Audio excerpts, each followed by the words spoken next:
आज मेहमान आवत नहीं कोनो के तनको चिंता बा दुआर साफ होई कि नहीं होई।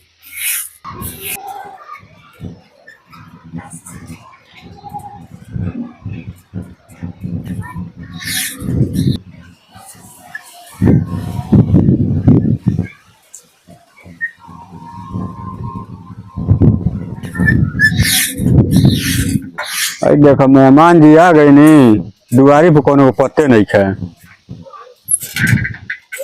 कौन बा रे कौन बा बाबूजी पार लगे। खुश रहा खुश रहा। तब कैसे आयल बोला माई कहली है कि तनी जाई ससुरारी घूम ले तो कहनी है ठीक बाटे जा तनी आज घूम के आवतनी। तब बाबू और सब कुशल मंगल बा ना? जी बाबूजी सब कुशल मंगल बाटे। घर के हाल चाल का सब बढ़िया बा।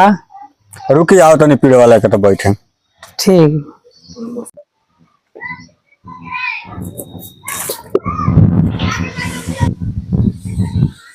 ले बाबू बैठे तब ले बैठी बनाओ तनी। जी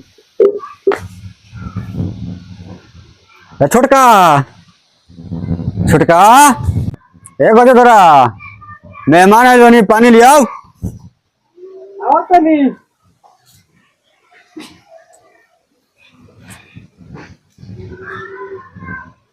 ना जीजा जी पानी पी प्रणाम जियत रहे। ली मेहमान पानी पी।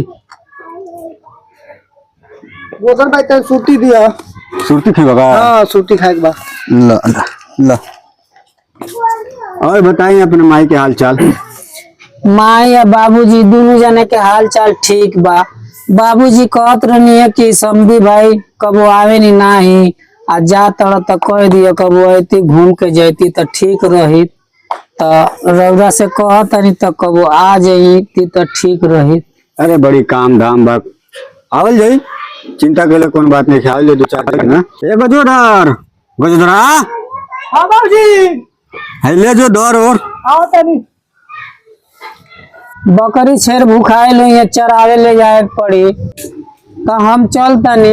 नहीं दो रोटी खा ले तब जाए। नहीं नहीं दो रोटी खा के जाए बनता। माई अकेले होई घरे परेशान होई बकरी छेर के लेके तो हमके जाए दी तो ठीक रही। ठीक बा नहीं माने तो चले। ठीक बा पार लागत। खुश रह खुश रह। ले ले एकर का जरूरत रखे माई बोले लागे नहीं बोली है कोई दी ढंग से जाए। ठीक बा।